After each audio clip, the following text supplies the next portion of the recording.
Abra a sua Bíblia em segunda carta de Paulo aos Coríntios, no capítulo 8 e no verso 11. Eu vou ler na Nova Almeida atualizada, segunda aos Coríntios, capítulo 8, verso 11. O texto sagrado diz assim: terminem agora a obra começada, para que assim como mostraram boa vontade no querer, assim também completem essa obra, dando de acordo com o que vocês têm. O apóstolo Paulo está falando a respeito de uma oferta combinada, programada, planejada. E o que ele fala não se limita à oferta. É importante que a gente reconheça que está dentro de um contexto, mas ele diz: terminem agora a obra começada, para que assim como mostraram boa vontade no querer, também completem essa obra. A NVI traduziu esse texto assim: agora completem a obra para que a forte disposição de realizá-la seja igualada em zelo, ou pelo zelo, em concluí-la. Eu quero mexer no assunto que eu acredito que tem prejudicado não só a vida natural, mas inclusive a vida espiritual de muita gente. E o tema da minha mensagem hoje é: pare de procrastinar. Pastor, o que é que significa procrastinar? Transferir para outro dia, deixar para depois, adiar, delongar, postergar. É deixar de fazer logo aquilo que poderia, ser concluído. Então a palavra de Deus está falando: vocês têm que terminar a obra começada. Que assim como houve boa vontade no querer, tem que completar a obra. Eu gostei dessa tradução da NVI. Que a forte disposição de realizá-la seja igualada pelo zelo em concluí-la. Uma das frases que eu mais me lembro de meu pai repetir em tom de advertência, crítica, cobrança, o que quer que seja, dentro de casa, era sobre o que ele chamava de obras inacabadas. Aquilo que a gente começa e não termina. Ou aquilo que a gente nem começa porque a gente sempre está adiando, sempre está deixando para depois. Eu era ainda um adolescente, eu li um livro do finado Miles Monroe a respeito do potencial. Eu lembro que eu fiquei chocado com uma frase na introdução, onde ele justificava o porquê ele escreveu o livro.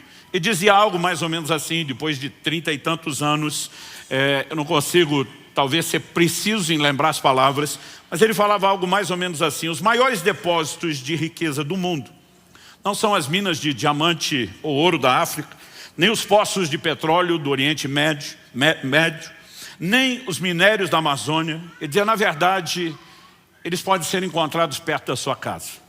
Eles estão nos cemitérios. São milhões de projetos que nunca foram realizados. São milhões de sonhos que nunca foram executados. E a história de muita gente, a história e o curso da humanidade poderia ter sido mudado se esses projetos tivessem sido colocados em execução. Talvez o maior desperdício que aconteça no mundo diz respeito ao potencial do que Deus nos deu para fazer e realizar, e que de alguma forma nós não fazemos, não apenas porque acordamos uma manhã dizendo: não quero fazer o que eu sonhei um dia, mas por causa dessa mania de não começar, ou começar e não terminar. Então, usando a terminologia bíblica, terminem agora a obra começada, eu quero te trazer essa advertência e de alguma forma te encorajar para a forma como você vai lidar com o próximo ano. Nessa virada de ano, eu gostaria que você de fato pudesse considerar o que é que a palavra de Deus tem a dizer a respeito do assunto. Eu tomei um texto como ponto de partida, mas eu quero te apresentar aqui uma enxurrada de exemplos bíblicos relacionados ao assunto. E Romanos 15:4 diz que tudo quanto foi escrito, para nosso ensino foi escrito.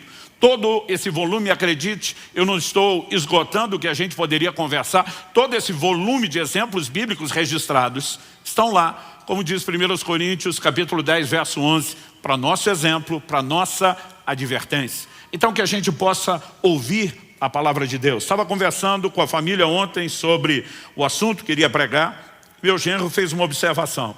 Ele disse que o ditado "não deixe para amanhã o que você pode fazer pode fazer hoje", na versão procrastinadora seria mais ou menos: por que fazer hoje o que você pode deixar para amanhã? As pessoas têm literalmente invertido essa prática.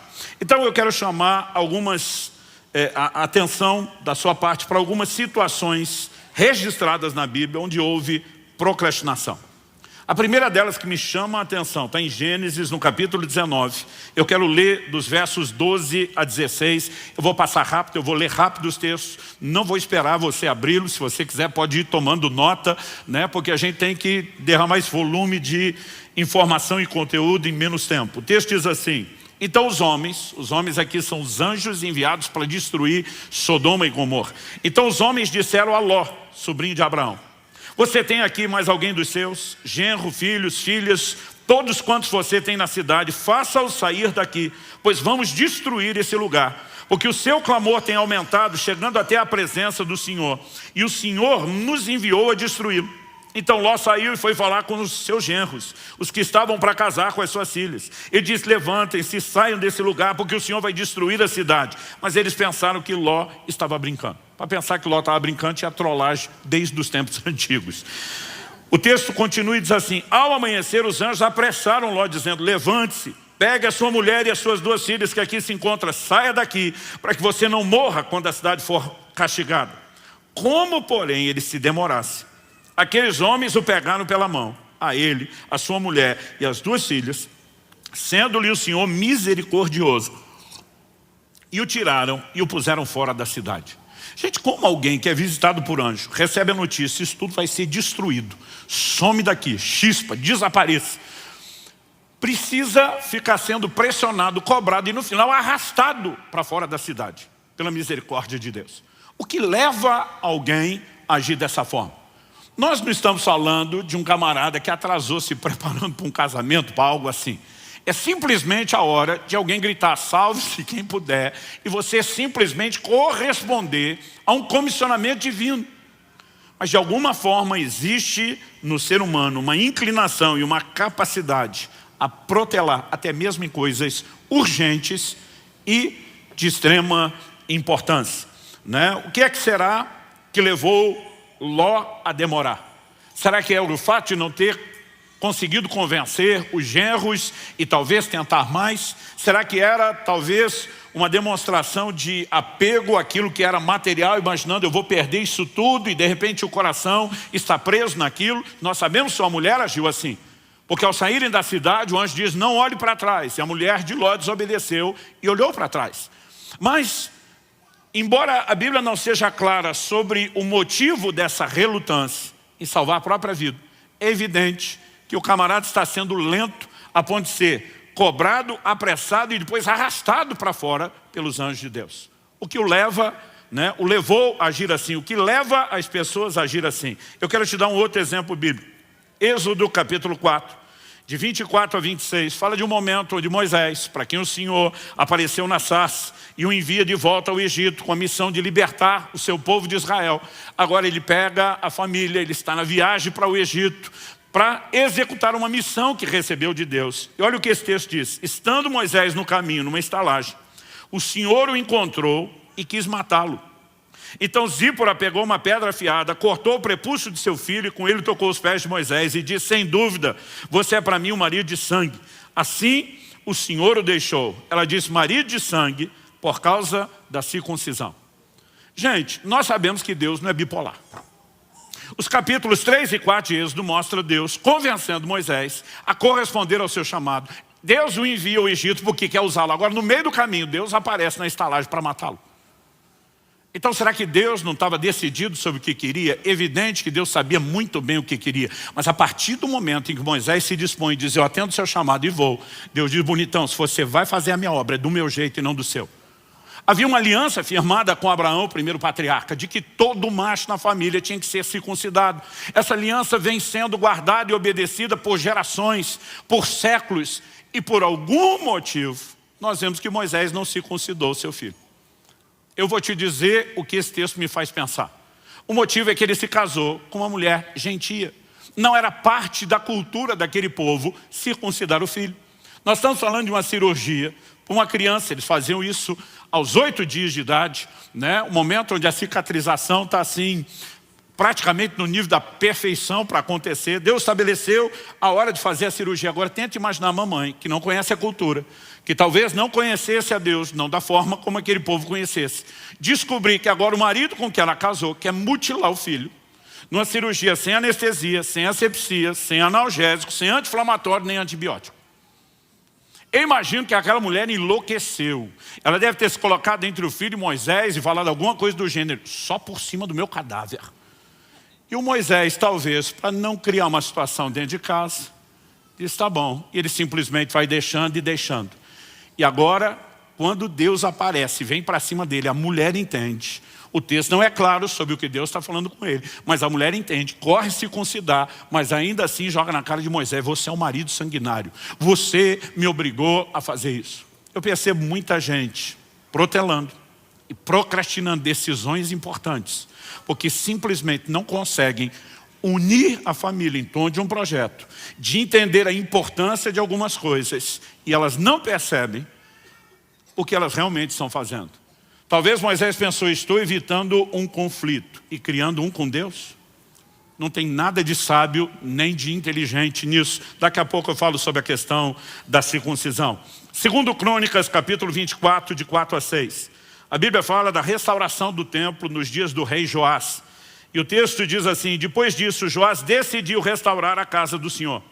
Reuniu os sacerdotes e os levitas e lhes disse, vão pelas cidades de Judá e levantem de todo Israel dinheiro para que todos os anos sejam feitos reparos no templo de seu Deus e façam isso depressa. Porém os levitas não se apressaram. Então o rei mandou chamar o sumo sacerdote Joiada e lhe perguntou, por que você não exigiu que os levitas trouxessem de Judá e de Jerusalém o imposto que Moisés, servo do Senhor, pôs sobre a congregação de Israel para tendo o testemunho?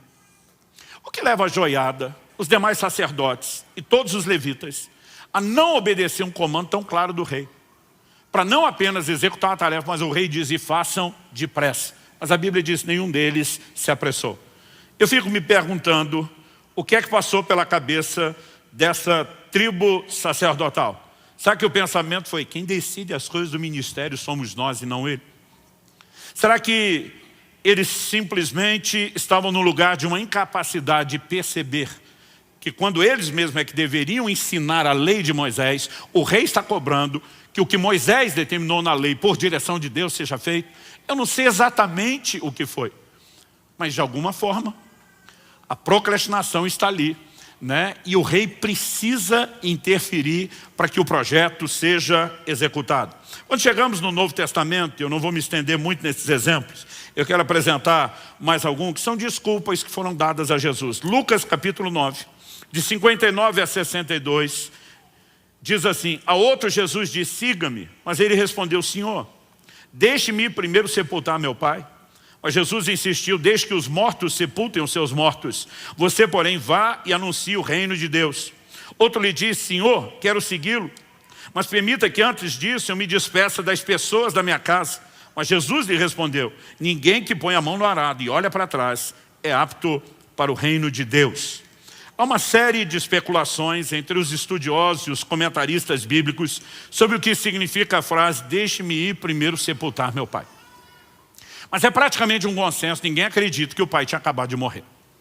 Em primeiro lugar, porque se isso tivesse acontecido, o sepultamento ele não acontecia num prazo tão curto como o nosso. A lei determina que em 24 horas, né, a partir de constatada a morte, o corpo tenha sido sepultado por questões, né, de saúde. Mas eles tinham o hábito de embalsamar os seus mortos, algo que aprenderam desde o tempo em que viveram no Egito. E normalmente havia tempo para se chorar, para se lamentar os mortos. Aqui eles estavam fazendo isso antes do sepultamento. Normalmente pela proximidade e o contato com o cadáver, e um filho dificilmente, eu não vou dizer impossível, mas dificilmente não teria tido contato com o corpo morto do pai. Não poderia estar em público com outras pessoas, ele era considerado impuro. Outras pessoas acreditam que isso se trata do segundo sepultamento, que é quando de fato, né, todo o corpo havia se decomposto e sobravam só os ossos, né, porque aquela capacidade de embalsamar não era no nível das múmias dos faraós, que ainda podem ser encontradas. Então aquilo tinha prazo de validade, era estendido, mas tinha. E depois os ossos eram movidos, como José pediu que movessem os seus ossos quando saiu do Egito. Alguns chamam isso de o segundo sepultamento. Mas o que quer que seja que esteja em discussão, a maioria dos comentaristas, e eu vou com eles, acreditam no seguinte, Normalmente, o filho tomava decisões e tinha responsabilidade, se tratando do filho mais velho, quando o pai morria. Ele passava a ser o responsável pela casa. A maioria acredita que esse cara está dizendo, quando meu pai morrer e eu finalmente estiver livre para tomar as decisões pela família, eu farei isso. Em qualquer uma das possibilidades, ele está olhando para o próprio Jesus e dizendo, o que o Senhor falou é legal, eu só não vou fazer logo. Eu também não sei dizer quando é que eu vou fazer, mas uma hora eu quero fazer. É a conversa do procrastinador, né? O segundo, ele simplesmente diz, me permita que eu me despeça das pessoas da minha casa. E aqui nós podemos imaginar que Jesus não está apenas avaliando a conversa. Daqui a pouco eu quero que você veja que quando Elias joga a capa sobre Eliseu, ele pede para despedir da família. E o Elias dá o joinha para Eliseu e diz, tudo bem. Até porque você vai ver que é um movimento rápido.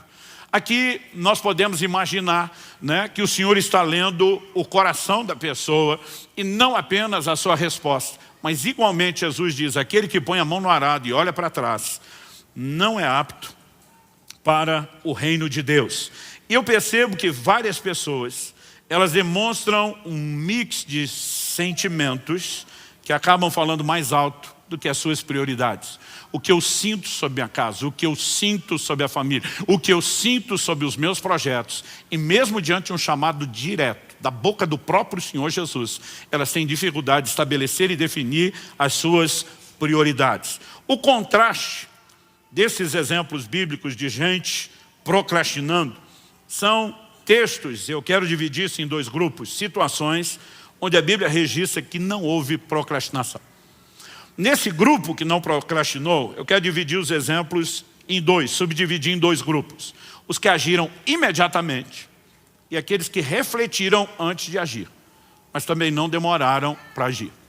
Os que agiram imediatamente. Em Gênesis, no capítulo 17, no verso 23, a Bíblia nos mostra que depois que Deus falou com Abraão, institui a aliança da circuncisão por meio de uma revelação clara. O texto de Gênesis 17, 23, naquele mesmo dia, tipo, ele nem deixou para depois. Naquele mesmo dia, Abraão tomou seu filho Ismael e todos os escravos nascidos em sua casa e todos os que ele tinha comprado com seu dinheiro, todos os do sexo masculino que havia em sua casa e circuncidou a carne do prepúcio de cada um, como Deus lhe havia ordenado. Então a atitude de Abraão é mais ou menos, Deus falou, está falado, bora cumprir, bora executar. A mesma atitude é demonstrada em Gênesis 22, quando Deus fala com Abraão e diz, eu quero que você me ofereça seu filho, seu único filho, o filho a quem você ama, né? Eu brinco que parece que Deus está dificultando. Se falar só o filho já era difícil, agora diz seu filho, seu único filho, o filho que você ama, e eu quero que você me ofereça em sacrifício. Gênesis 22, 3 diz, na manhã seguinte, Abraão levantou-se de madrugada. Então, ele simplesmente espera o momento que está próximo do amanhecer, mas antes mesmo da luz sair, ele se levanta e diz, vamos fazer o que Deus executou. O que se Deus falou, está falado. Em 1 Reis, no capítulo 19, de 19 a 21, nós temos o chamado de Eliseu, que eu mencionei agora há pouco. O texto sagrado diz, Elias saiu dali e encontrou Eliseu, filho de Safate, que estava lavrando com 12 juntas de bois adiante dele. Ele estava com a 12ª junta. Elias passou por ele, lançou o seu manto sobre ele. Então Eliseu deixou os bois, correu atrás de Elias e disse, deixa-me beijar o meu pai e minha mãe, então eu o seguirei. Elias respondeu, vai e volte, pois você já sabe o que fiz com você. Eliseu voltou para trás, pegou a junta de bois e os sacrificou. E com os equipamentos dos bois, cozinhou a carne, deu ao povo, eles comeram, então se levantou, seguiu Elias e o servia. Ele despede da família, ele despede das pessoas à volta, ele simplesmente sacrifica o instrumento de trabalho, ele não termina o que ele estava fazendo o arado, e ele imediatamente se dispõe para cumprir o seu chamado. É o que nós lemos em Marcos, no capítulo 1, no verso 18. O chamado dos irmãos Pedro e André. Quando Jesus simplesmente passa por eles e os chama. A Bíblia registra, Marcos 1, 18. Eles deixaram imediatamente as redes e o seguiram. Algo curioso que você vai perceber é que Deus nunca chamou ninguém para fazer coisa nenhuma que estivesse desocupado. Nunca, você não vai achar um exemplo bíblico. Todo mundo que Deus chamou estava trabalhando. Porque se no trabalho, no que é natural, com certeza vai fazer corpo mole para aquilo que é espiritual. E sabe, muitas vezes nós separamos demais as coisas. Nós espiritualizamos demais, a gente acha que procrastinar na vida natural não tem nada a ver com a forma de vivemos a vida espiritual. Mas a verdade é que nós refletimos na vida espiritual os valores e as práticas que nós temos naquilo que é natural. E o Senhor está atrás não só de gente que trabalha, mas de gente que consiga dizer, eu vou te atender e eu vou fazer logo aquilo que o Senhor está mandando, aquilo que o Senhor está determinando. Em Atos 16, 10, nós temos a resposta de Paulo. A Bíblia diz que à noite ele tem uma visão de um jovem da Macedônia que aparece a ele e diz, passa a Macedônia e ajuda-nos. E Atos 16, 10 registra, assim que Paulo teve a visão, imediatamente procuramos partir para aquele destino. Respostas instantâneas, imediatas, sem nenhuma enrolação, sem nenhuma procrastinação. Pastor, mas teve gente que não agiu assim tão depressa? Tem. Pelo menos 2 exemplos que merecem a minha e a sua atenção. São aqueles que refletiram antes de agir. Mas mesmo nesse grupo você não vê uma demora na reflexão e nem vê uma demora no pós-reflexão, que diz respeito à ação. O primeiro deles, José, que teria a honrosa, gloriosa e grande missão de ser a figura paterna na criação de Jesus. A Bíblia diz em Mateus, no capítulo 1, de 18 a 20, o seguinte, o nascimento de Jesus Cristo foi assim. Maria, sua mãe, estava comprometida para casar com José, mas antes de se unirem, ela se achou grávida pelo Espírito Santo. José, com quem Maria estava para casar, sendo um homem justo e não querendo envergonhá-la em público, resolveu deixá-la sem que ninguém soubesse. Deixa eu fazer uma pausa antes de continuar a leitura.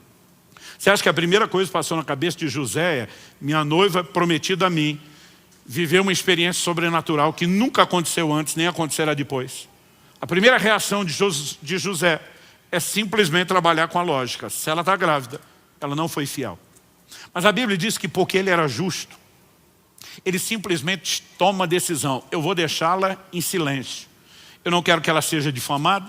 Alguns acreditam que ele poderia aplicar a lei de Moisés, exigir que ela fosse morta. O coração dele é correto, mas olha o que diz a continuação do texto. Enquanto ele refletia sobre isso, eis que lhe apareceu em sonho um anjo do Senhor dizendo, José, filho de Davi, não tenha medo de receber Maria como esposa, porque o que nela foi gerado é do Espírito Santo. Tem muita gente tomando decisão impulsiva, naquele calor do momento, onde os sentimentos estão acesos, onde você não conseguiu enxergar ou avaliar ou ponderar todas as coisas, e muita bobagem acontece aí. Esse homem que Deus soube escolher era um homem sábio. Ele está pensando, ele já tem mais ou menos seu plano, mas ele diz, deixa eu refletir um pouco mais. E essa posição dele de dizer, deixa eu refletir um pouco mais, permite que ele tenha tempo, antes de tomar as decisões, de ouvir a Deus. Mas tão logo ele ouve a direção de Deus, de pronto, ele simplesmente age e obedece o comando que lhe foi dado. E eu e você precisamos ser gratos a Deus por isso, porque um plano gigantesco da redenção da humanidade estava em jogo. Em Atos, no capítulo 10, nós lemos que o apóstolo Pedro estava orando e teve uma visão. E a Bíblia nos fala o seguinte, versos 19 e 20 de Atos 10. Enquanto Pedro meditava a respeito da visão, o Espírito lhe disse, estão aí 3 homens à sua procura. Portanto, levante-se, desça e vá com eles sem hesitar, porque eu os enviei. E o que você vai ler depois no verso 23, é que ele recebe essas pessoas, dá pouso a eles, e no dia seguinte, todo mundo já sai de viagem, porque eram 2 dias de viagem, 60 quilômetros de trajeto para caminharem a pé. Eu não quero de forma alguma fazer parecer que refletir seja ruim. Quando nós falamos de procrastinar, é algo que toda hora está sendo empurrado, toda hora está sendo empurrado. Não, segunda eu vou começar a dieta. Mas na segunda, ele diz, pode ser na outra segunda, porque afinal de contas, qualquer segunda está no seu dia. Então existem coisas que vão sendo prorrogadas de forma indefinida. Existem outras que você pode chamar de planejamento estratégico. Tem hora que não adianta sair correndo sem entender com clareza o que te aguarda. Provérbios diz no capítulo 20, no verso 25, é uma armadilha dizer precipitadamente, isso é santo, e só refletir depois de fazer o voto. Então a Bíblia está dizendo, é importante que você reflita antes de tomar decisões. Agora, o que você não pode, em nome da reflexão, passar a vida inteira refletindo e nunca tomar a tal da decisão de fazer aquilo que tem que ser feito ou de completar aquilo que foi começado. Nós vemos o próprio Jesus falando em Lucas, no capítulo 14, dos versos 28 a 30. Ele não queria ensinar sobre planejamento, mas ele dá o exemplo que todo mundo entende. Ele diz: qual de vocês é o homem que na hora de construir uma torre não senta primeiro para calcular quanto custa, para ver se pode terminar? Ou seja, não sai correndo construir, planeje. Quanto recurso eu preciso, quanto tempo eu preciso. Agora, é diferente você entender um planejamento estratégico, né, que requer de você um tempo de reflexão, de planejamento para o projeto, de procrastinação. Essas coisas não podem ser comparadas. A procrastinação é aquele cara que ele está sempre refazendo o projeto, sempre refazendo, mas nunca faz nada, só faz o projeto. A execução não acontece. Qual a diferença entre esses dois subgrupos que eu chamei, essa subdivisão de dois grupos dos que executaram? A diferença é uma só. O primeiro grupo que agiu imediatamente já tinha uma palavra de Deus, já sabia o que tinha que fazer. E se Deus falou, você não tem mais nada para pensar. Então assim, eu não preciso parar para pensar diante de qualquer decisão, qualquer que seja. Vou fazer um negócio, tenho que ser honesto, eu não preciso pensar nisso. Deus já disse para não ser. Deus já disse para não roubar. Deus já disse para não negociar, né, de forma ilícita. Não tem mais nada para ser pensado. Em todas aquelas áreas onde Deus já falou com clareza, a gente não tem nem o que pensar. Agora, há situações onde talvez Deus te disse o que fazer, mas ainda não revelou o como e o quando. E aí toda a ponderação e reflexão é muito bem-vinda. No livro de Eclesiastes nós lemos que o sábio entende o tempo e o modo. Porque às vezes não é só saber o que fazer, é entender o como, é entender o quando, e daqui a pouco eu volto a falar da importância dessa reflexão. Mas a diferença é que um grupo age imediatamente, porque já sabe o que Deus falou, o outro reflete até ouvir Deus falar, mas a partir do momento que Deus fala, eles agem. Ou seja, a diferença é o tempo onde cada um ouviu a Deus. Mas tanto o primeiro como o segundo grupo. O primeiro não precisou de reflexão, porque Deus já falou de cara. O segundo precisou de reflexão, mas tanto um como o outro, imediatamente após Deus falar, eles se posicionaram e agiram. Qual é o elemento comum nesses exemplos? Em primeiro lugar, nós vimos situações onde houve procrastinação.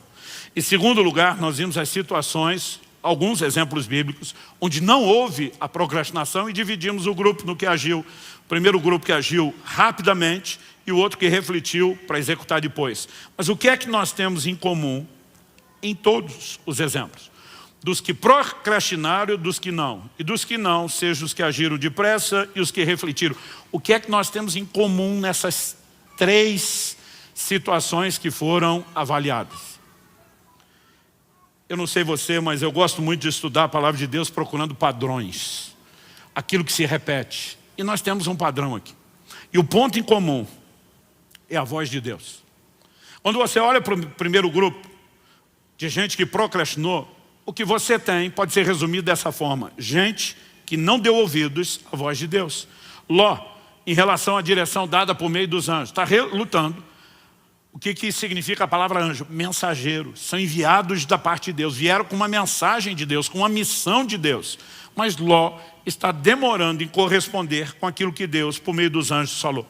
Moisés, quando falamos a respeito da circuncisão e de por que a coisa ficou do jeito que ficou naquela estalagem, porque ele simplesmente não está obedecendo uma determinação divina que não era apenas dos seus dias. Quando Deus aparece para ele na sarça, ele aparecendo: eu sou o Deus de Abraão, de Isaac e Jacó. Ou seja, o que eu vou fazer está relacionado à aliança que eu fiz com as primeiras gerações dos patriarcas. E Deus já tinha ordenado que todo mundo tinha que circuncidar. Por que é que a ira de Deus se acende contra Moisés? Porque ele não está obedecendo o que Deus falou. Quando nós olhamos para o sacerdote Joiada e os levitas que não obedeceram a ordem do rei Joás, eles não estavam desobedecendo apenas uma ordem real, uma lei civil, um decreto estabelecido pelo próprio rei. O rei estava dando uma ordem fundamentada no que a lei de Moisés, a Bíblia que eles tinham, dizia. E eles simplesmente não estão dando atenção e valor ao que Deus falou. Por outro lado, quando falamos dos que não procrastinaram, mesmo olhando aquela subdivisão em 2 grupos. Os que agiram imediatamente deram ouvidos à voz de Deus. Abraão com a circuncisão ou com o sacrifício de Isaac. Ele simplesmente disse, sim senhor, é para já, é para ontem. Pedro e André, diante do chamado, imediatamente larga as redes e diz, bora, vamos cair para dentro. O Senhor está nos chamando, nós vamos atender. Paulo, quando tem a visão do jovem, dizendo, passa a Macedônia, entendendo que aquilo é uma revelação de Deus, ele simplesmente se posiciona e diz, Deus falou, está falado, vamos cumprir. E mesmo os 2 exemplos que demos dos que refletiram antes de agir, eles refletiram até ouvir Deus. Então José está refletindo sobre o assunto, até que o Senhor fale com ele por meio de uma revelação. Pedro está refletindo sobre o que significa a visão, porque até então ele não entendeu nem a visão. Não dá nem para dizer que Pedro não quer agir.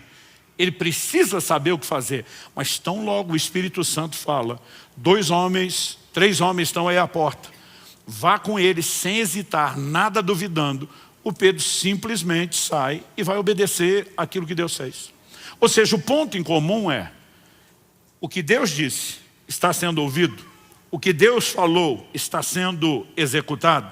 Então, basicamente, eu diria que a forma como nós nos relacionamos com a voz de Deus é determinante no assunto da procrastinação ou de nos livrarmos dela nas nossas vidas. E eu quero, obviamente, que você possa fazer essa distinção que eu já fiz antes, de procrastinação e espera. O que é espera? É aquilo que envolve projetos de longo prazo, que não vai ser executado imediatamente, ou talvez você tenha que dar o primeiro passo, mas haja etapas. Mas quando eu olho para a palavra de Deus, eu percebo o tempo todo um chamado para que eu e você possamos desenvolver uma forte mentalidade de execução de projetos e tarefas.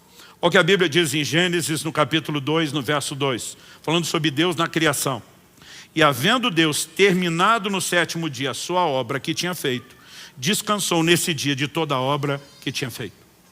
Deus começa, nós podemos olhar para os dias da criação, existe uma discussão enorme se os dias são ou não de 24 horas, porque os primeiros 3 dias da criação ainda não tem sol e lua para determinar o ciclo de 24 horas, o último, 7º dia, ainda não terminou, a Bíblia diz que nós vamos entrar no descanso de Deus, mas ainda que você coloque essa discussão e os detalhes de lado, Deus não executa o projeto no estalar de dedos, embora tivesse o poder de fazer isso. Ele decide fazer isso em etapas. Cada etapa tem uma avaliação e viu Deus que era bom. Vamos para a etapa seguinte. Conclui a próxima etapa. Viu Deus que era bom. Vamos para a etapa seguinte. Concluída. Viu Deus que era bom.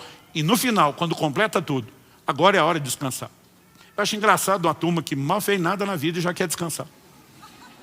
Gente, tem que ter alguma coisa errada nesse tipo de mentalidade. Não apenas em relação ao que eram as gerações antes de nós, a tudo aquilo que você vai ler na Bíblia, a forma de Deus agir. Nós precisamos ter uma mentalidade de execução de projetos. Você pode dizer amém? Se já sabemos o que Deus disse a respeito de um assunto, não existe necessidade, não existe motivo, desculpa que se sustente para que a gente não faça aquilo que Deus já falou. Josué capítulo 18, verso 3, diz o seguinte, então Josué disse aos israelitas, até quando vocês vão negligenciar a posse da terra que o Senhor, o Deus de seus antepassados, deu a vocês? Eu gosto de olhar para um texto como esse e parar para pensar o seguinte, evidentemente, nós não vamos fazer nada sem Deus, gente. Nós falamos antes do crescimento que vem de Deus. Mas por outro lado, nós precisamos jogar fora a fantasia de achar que Deus é que vai fazer tudo e a gente não tem que fazer nada. Se por um lado Jesus disse, sem mim nada podeis fazer, por outro ele também disse, sem vocês eu não posso fazer tudo o que eu quero. Pastor, isso é heresia, é blasfêmia, não é não. Por que é que ele mandou eu e você testemunhar? Se ele faz tudo sozinho, testemunhasse ele. Mas ele nos chamou a cooperar com ele, ele nos chamou a interagir com ele. Então ele está dizendo, eu não farei sem vocês e vocês não fazem sem mim. Mas o que ele está dizendo? Vamos nos unir. Vocês usam os meus recursos, obedecem o meu direcionamento e vão fazer coisas que sozinhos vocês nunca poderiam fazer. Sabe, eu quero te propor algo. A maioria de nós entra no ano novo. E para alguns, a virada do ano é uma coisa assim quase sagrada. Olha, fazer um culto onde termina mais cedo antes e não passou de joelho, para alguns é quase sacrilégio. Dá tempo de você ajoelhar lá na sua casa, tá bom? para você não cometer o sacrilégio. Porque de alguma forma nós estamos esperando que esse seja um momento místico, quase que mágico, onde Deus vai abençoar os meus projetos. Eu quero te propor algo diferente. Em vez de você escolher executar o seu próprio projeto, ficar pedindo para Deus abençoar, por que é que você não procura ouvir primeiro qual é o projeto dele? Aí você se une a uma direção que, consequentemente, tem os recursos dele à sua disposição para que você seja bem sucedido. Mas saiba que não é apenas porque o projeto é dele que as coisas vão acontecer de forma automática. Deus diz, a terra é de vocês. Aonde pisar a planta dos pés, eu dou a vocês. Ele está dizendo, vocês vão ter que lutar, mas tem a minha bênção. Eu doei, eu vou dar os recursos. Agora o povo simplesmente entra, avança, conquistou um pouquinho e o resto deixa para depois. Séculos se passam, até que chega a geração de Davi que diz, por quanto tempo mais vocês vão deixar essa obra inacabada? Deus não prometeu 60%, 70%, 75% da terra, Ele prometeu a terra toda. E Davi se levanta com indignação. Nós vamos conquistar tudo que Deus deu. Agora, isso era para ter sido conquistado 400 anos antes. Mas desde os dias de Josué tinha aquela turma de, já conquistamos um certo terreno, aqui está bom. E quando eu e você acomodamos, não importa se tem promessa, não importa se tem recursos, as coisas simplesmente estacionam. Eu e você precisamos entender que temos uma responsabilidade de cooperar com Deus. Nenhum de nós pode achar que espiritual é só aquilo que a gente faz dentro da igreja, da célula, no culto, ou quando você prega. Tiago diz, vocês que dizem hoje ou amanhã, Tiago capítulo 4, 13 a 15, vocês que dizem hoje ou amanhã iremos a tal cidade, negociaremos, ganharemos dinheiro, deveriam dizer, se o Senhor quiser e se vivermos, faremos isso ou aquilo. Eu acho curioso a forma como nós vivemos. É quase como se tivesse uma regra para quem está, por exemplo, cuidando das coisas de Deus, vou botar aqui entre aspas, e para outras pessoas não. Lembro de uns anos atrás que meu filho mencionou ter ouvido um pregador dizer, se um engenheiro recebe uma proposta para mudar de cidade, para ganhar o dobro de salário, e ele atende, está tudo bem, todo mundo diz sim. E o advogado, e deu outros exemplos, sim. Ele falou, mas se o pastor receber uma proposta para ir para uma igreja maior, com um salário maior, está tudo bem, todo mundo olhou de forma escandalizada. Tipo, o resto de vocês pode mandar na vida, e eu tenho que depender de Deus. Nós precisamos entender que todos fomos chamados e levantados por Deus com um propósito. Ninguém deve tomar decisões que não envolvam Deus. E a maioria de nós tem estragado muita coisa na nossa vida, simplesmente porque a gente não ouve Deus. Pastor, como é que nós podemos ouvir Deus? Tem duas coisas muito simples e básicas. A direção primária de Deus se dá por meio da sua palavra, da Escritura. Todas as demais serão julgadas por meio dela. O Salmo 119, 105 diz, lâmpada para os meus pés é a tua palavra, luz para o meu caminho. Então, tudo aquilo que Deus falou na Escritura já ilumina o meu e o seu caminho. Nós temos que andar na palavra de Deus. Agora, há áreas onde a palavra de Deus não vai cobrir com clareza aquele terreno que nós vamos chamar de personalizado. Por exemplo, Jesus mandou pregar o Evangelho para toda a criatura, para todas as nações, fazer discípulos de todas as nações. Significa que cada um de nós tem que ir a todas as nações? Não. Essa é uma ordem genérica dada a todo o corpo. Agora, onde cada um de nós deve ir? A palavra de Deus não diz. Aí eu e você precisamos entender a importância de um relacionamento com o Espírito Santo. Romanos capítulo 8, verso 14 diz que os que são guiados pelo Espírito de Deus são filhos de Deus. Moisés procrastinou porque não obedeceu uma ordem que já era clara. Por outro lado, nós vemos gente que diante de uma ordem clara correspondeu imediatamente. A questão é como eu e você lidamos com a voz de Deus. Eu percebo que a maioria de nós não está levando isso tão a sério. A gente tem que fazer uma campanha gigantesca para tentar fazer os crentes ler a Bíblia um ano. Gente, isso é o mínimo do mínimo do mínimo. E ainda assim dá um trabalho, porque a maioria não lê a Bíblia. Porque de alguma forma, alguns simplesmente estão olhando e pensando, não, eu não tenho que saber todo esse credo doutrinário. Não, é muito mais do que isso. Você precisa entender que sua vida agora é guiada e regida pelos princípios e valores que Deus estabeleceu. Como é que você toma as decisões de uma vida inteira para tentar aprender o que tinha que ter decidido só quando chega no final da vida? Então, se nós entendermos que relacionar com a voz de Deus é crucial e que começa primeiramente pela palavra, isso tem que ocupar um lugar especial na minha e na sua vida. Eu li uma matéria, uma reportagem há uns anos atrás, que dizia, entra ano, sai ano, mas uma das coisas que ainda continua encabeçando as listas de resoluções do ano novo é sair do vermelho e emagrecer. Eu não quero que você tire isso da sua lista. São coisas importantes, mas eu sugiro que você coloque uma coisa em primeiro lugar: ouvir a Deus. Gastar tempo com a palavra de Deus, ler, meditar, estudar a palavra de Deus. Deus diz para Josué, se você tomar o cuidado de não apenas meditar, mas confessar a palavra, praticar, andar nela, você vai ser bem sucedido em todas as coisas. Sabe, esse negócio de que tem que estudar a Bíblia só quem prega, é muito equivocado. Nós vamos entender que a receita para a prosperidade, o que quer que tenhamos sido chamados para fazer, vem da palavra de Deus, que é uma família próspera. Você precisa andar e decidir tudo da sua vida em família, baseado na palavra de Deus. Que é um negócio, uma profissão ou cumprimento do seu propósito próspero. Porque prosperar é cumprir o propósito. A gente precisa parar nesses dias de comparação, de ficar olhando para o outro, medindo força, querendo ser mais do que o outro. Eu não tenho que ser o que o outro é. Eu tenho que ser o que Deus me chamou para ser. E você também. Agora, se eu e você começamos a botar uma régua baseada no que a gente olha para os outros, ou tentando imitar o que o outro ouviu de Deus, nós nunca vamos fazer aquilo que Deus nos pediu. Então nós precisamos de tempo com a palavra. E nós precisamos de uma vida de oração, onde buscando ao Senhor haja clareza para todos os propósitos e para todos os projetos que Ele tem para a nossa vida. Porque se a voz de Deus for clara, eu e você vamos poder nos posicionar e agir em cima disso. Repito, agir imediatamente não significa fazer tudo de uma vez. Algumas coisas que nós somos chamados, que eu vou repetir, são projetos de longo prazo. A gente não pode olhar para algumas coisas como, esse ano eu vou dar um gás na criação do filho e no outro eu estou liberado. Não, até que eles cresçam, você está envolvido nesse projeto. Nós podemos falar de coisas que envolvem uma vida inteira. Sua profissão, o seu trabalho, estações, o próprio ministério tem estágios, estações diferentes. E nós precisamos viver em contínua dependência de Deus. Agora, a partir do momento que eu e você temos clareza daquilo que Deus falou, nós precisamos parar de protelar aquilo que deveria ser feito.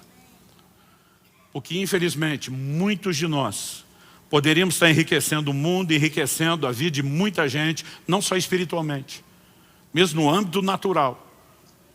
E temos jogado fora muitas dessas coisas, porque não acreditamos no que Deus falou. Ou não temos certeza se Deus falou. Outro dia um falou, é que eu não tenho certeza se Deus falou. Eu falei, então vá buscá-la até ter certeza. Porque o que você não pode é passar uma vida inteira perguntando, ele falou ou não falou, porque um dia você vai ser cobrado por ele. Então nós precisamos levar essas coisas mais a sério. E acredite ou não, eu não vim aqui bater em você ou te desmotivar, eu estou tentando te encorajar. Que 2024 seja um ano de realizações. Que 2024 seja uma hora onde eu e você vamos entrar dizendo, muita coisa vai sair da prancheta, vai entrar em execução. Outras vão para o terreno da reflexão, eu vou orar, eu vou jejuar, eu vou buscar Deus, eu vou interceder, até que haja clareza de propósito. E se eu não tenho entendimento para todas as etapas, eu vou agir pelo menos naquela que eu tenho. Deus diz para Abraão, sai da tua terra, do meio da tua parentela, vá para uma terra que eu te mostrarei. Para onde? Eu vou te mostrar enquanto você vai. Estou indo. E ele vai esperando que a direção venha enquanto ele se move. Tem gente que quer ter o projeto inteiro de Deus para dar o primeiro passo, não vai andar nunca. Porque Deus não vai falar tudo enquanto você não se mexer. E alguns de nós nos mexemos só um pouquinho. Ele pega e leva Ló junto, seu sobrinho. Provavelmente o fato de ele não ter filhos, o seu sobrinho ter perdido o pai junto à fome, com a vontade de comer, a lacuna dos dois, não posso deixá-lo. Mas Deus mandou abrir mão da parentela. Aí leva o menino junto. Enquanto o Ló está andando com ele, Deus nunca mais falou nada com Abraão. Sabe quando Deus volta a falar com Abraão? O dia que ele separa de Ló. Diz, obedeceu fase 1, vamos para a fase 2. E sabe, alguns de nós estamos querendo revelação das próximas fases, nós não fizemos nem a primeira. Mas se eu e você tivermos o cuidado de ouvir Deus, e com a segurança de que temos ouvido, seja o que a Escritura fala com clareza, ou aquilo que o Espírito Santo tem trazido, sem choque com a Escritura, e nos posicionarmos nessas coisas, nós poderemos construir algo significativo, duradouro, edificante, e que um dia, quando eu e você estivermos diante do Senhor, vamos poder ouvir a frase que o pastor Marciano mencionou, e eu vivo por essa frase: servo bom e fiel, entra no gozo do teu Senhor. Alguns acham que é só um momento de dizer entra. É um momento onde Ele vai avaliar se você fez aquilo que foi mandado ou direcionado a fazer ou não. Então a minha oração a Deus, e é uma santa indignação dentro de mim, eu espero não estar sendo hostil com você na forma como eu falo, é que a gente pare de procrastinar. Então eu queria que você falasse para os dois irmãos, pelo menos o da direita e o da esquerda. Fala para ele, mesmo se não conhecer, faz cara de paisagem, finge que você tem autoridade, fala, pare de procrastinar. Não fala rindo não, fala com cara séria, pare de procrastinar. Agora, antes de orarmos, eu quero ler um último texto. Eclesiastes capítulo 12, verso 1 diz: lembre-se do seu Criador, nos dias da sua mocidade, antes que venham os dias maus, e cheguem os anos em que você dirá, não tenho neles prazer. Há muita gente deixando Deus entrar só no final da vida. A Bíblia diz, lembra do teu Criador, nos dias da sua mocidade, bota Ele para dentro o mais rápido possível.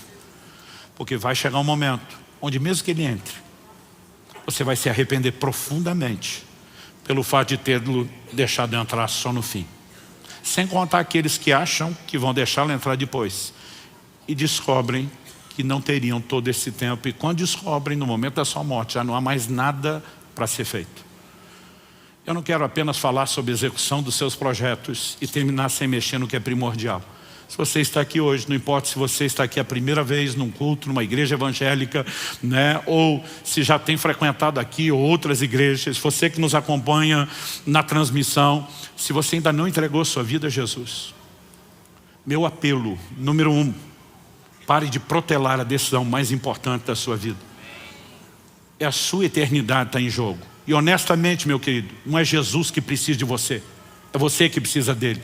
Não é Ele que está implorando por você. Se você não trouxê-lo para a sua vida, não fizer dele o seu Senhor e Salvador, quem perde é você. E acredite, é uma perdição eterna, irreversível. Então eu termino dizendo, comece pelo primordial. Deus precisa entrar na minha vida.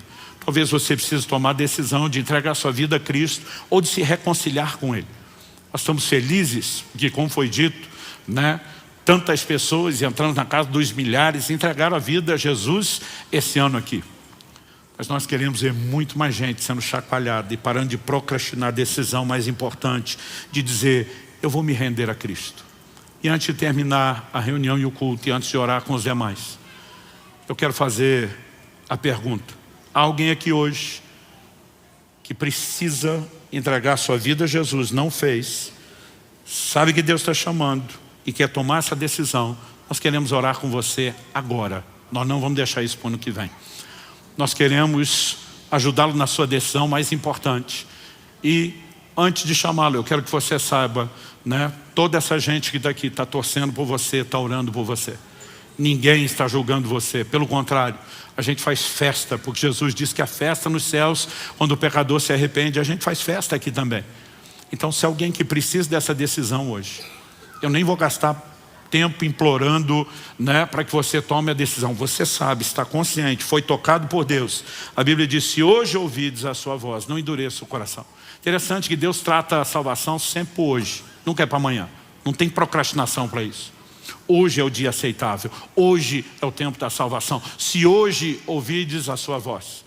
Então você que entende que não pode mais deixar isso para amanhã e quer finalizar o ano com a melhor decisão, antes de entrar no próximo, já começando por aquilo que é o primordial, o top, o mais primário, colocar Jesus em sua vida, seja entregando-a pela primeira vez, caso você nunca fez, ou reconciliando-se com Ele, caso você tenha se desviado ou se afastado, esfriado espiritualmente, chame isso como quiser, você sabe que precisa de um recomeço. Eu quero que você, eu vou pedir que todos fiquem em pé, isso vai facilitar o que nós vamos fazer. Eu quero que você saia o mais rápido possível do seu lugar e venha aqui para frente agora. Nós vamos orar com você por esse novo começo. Rapidamente. Pastor, eu preciso dessa decisão, entregar minha vida a Cristo, reconciliar-me com Jesus. Sai do seu lugar e vem para cá. Na autoridade do nome de Jesus Cristo, eu quebro toda a cadeia, toda a amarra espiritual que tente impedir as pessoas de corresponder ao convite do Espírito Santo. Eu declaro cada pessoa nesse lugar, os que nos acompanham pela internet, livres para responderem ao convite do Senhor. Você que está acompanhando a transmissão, você pode tomar essa decisão onde você estiver, né? A menos que você esteja no meio de uma tarefa, não permita isso. Eu gostaria que você parasse o que estiver fazendo. Se possível, você, como eles, pudesse ficar de pé, ainda que não esteja necessariamente na frente de outros, e fazer essa oração juntamente conosco. Há mais alguém? Eu quero pedir a cada um de vocês que veio à frente, que faça uma oração comigo. Eu vou pedir que vocês repitam essa oração em voz alta, assim como você que nos acompanha pela transmissão. Jesus falou sobre confessá-lo diante dos homens. Confessar é verbalizar, é reconhecer um fato. Então diga comigo: Senhor Jesus, eu reconheço a minha condição de pecador e que só o Senhor é o único Salvador. Reconheço também que a sua morte e ressurreição foram a providência de Deus para a minha salvação. E hoje eu me arrependo dos meus pecados e pela fé eu me aproprio da minha justificação. Eu declaro que hoje é um novo dia, é o início de um novo tempo, e que a partir de hoje serei um discípulo de Jesus. E você, Jesus, será o meu Senhor. Eu invoco o seu nome e toda a salvação que há nesse nome. E eu declaro que a partir de hoje sou totalmente teu. Eu falo isso em teu nome, Jesus. Amém. Amém. Você pode dar ao Senhor um forte aplauso pela decisão deles.